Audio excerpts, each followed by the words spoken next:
Halo semua, saya adalah Miss Kola, teman kalian dalam mempelajari materi sifat koligatif larutan.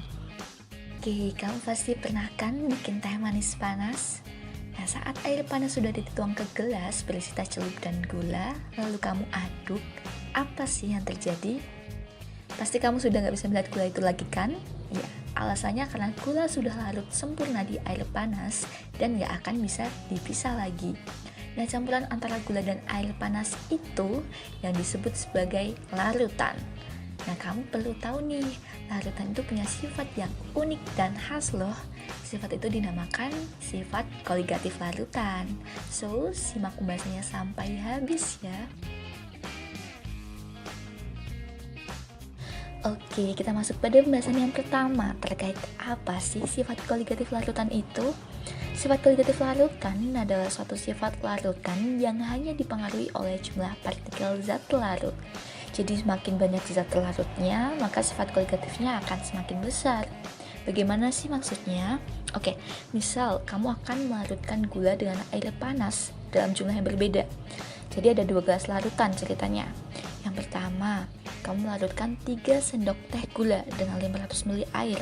Kemudian untuk gelas kedua, kamu melarutkan 5 sendok teh gula dengan jumlah air yang sama, yaitu 500 ml air juga.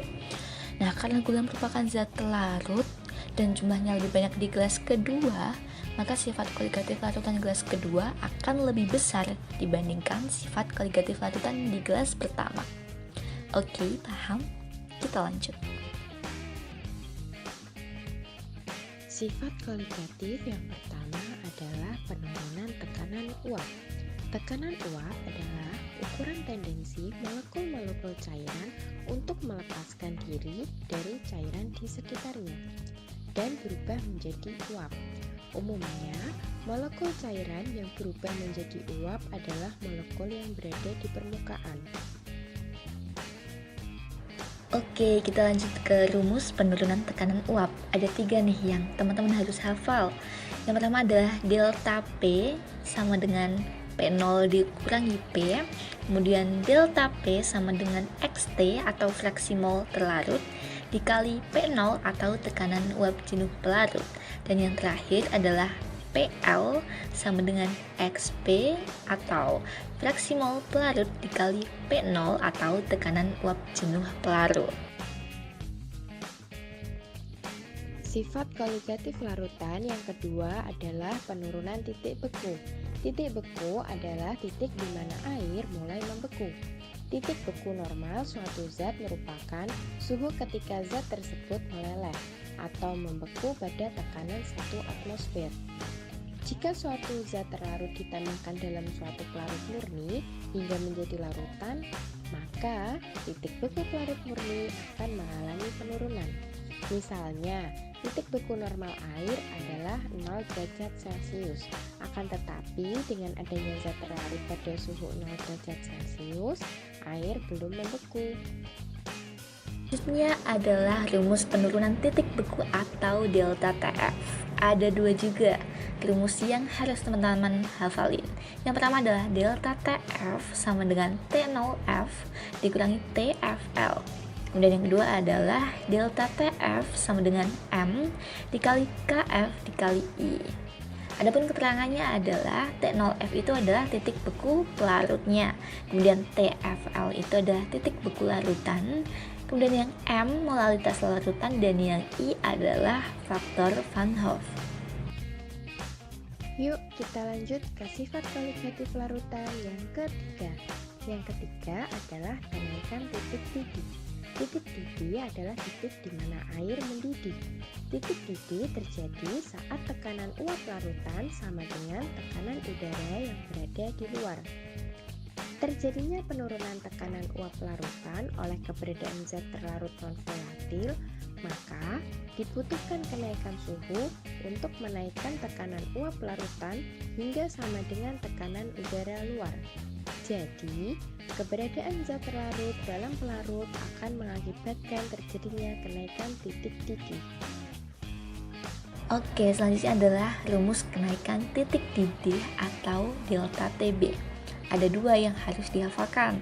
Yang pertama adalah delta TB sama dengan TBL dikurangi T0B. Kemudian yang kedua adalah delta TB sama dengan M dikali KB dikali I. Dan keterangan kalau T0B itu adalah titik didih pelarut, kemudian TBL itu titik didih larutannya, kemudian M kita semua tahu yaitu molalitas larutan, dan yang I adalah faktor Van Hoff. Yuk, kita lanjut ke pembahasan berikutnya. Pembahasan berikutnya yaitu mengenai tekanan osmotik. Tahukah kamu tekanan osmotik itu? Peristiwa osmosis adalah sebuah proses perpindahan molekul pelarut dari larutan encer ke larutan yang lebih pekat, atau dari pelarut murni ke suatu larutan melalui selaput semipermeabel. Apa itu selaput semipermeabel? Selaput semipermeabel merupakan selaput atau membran yang hanya dapat dilalui oleh molekul pelarut, tetapi tidak dapat dilalui oleh molekul zat terlarut. Peristiwa osmosis akan berlangsung hingga mencapai suatu kesetimbangan. Hal tersebut ditandai dengan berhentinya perubahan yang terjadi pada volume larutan.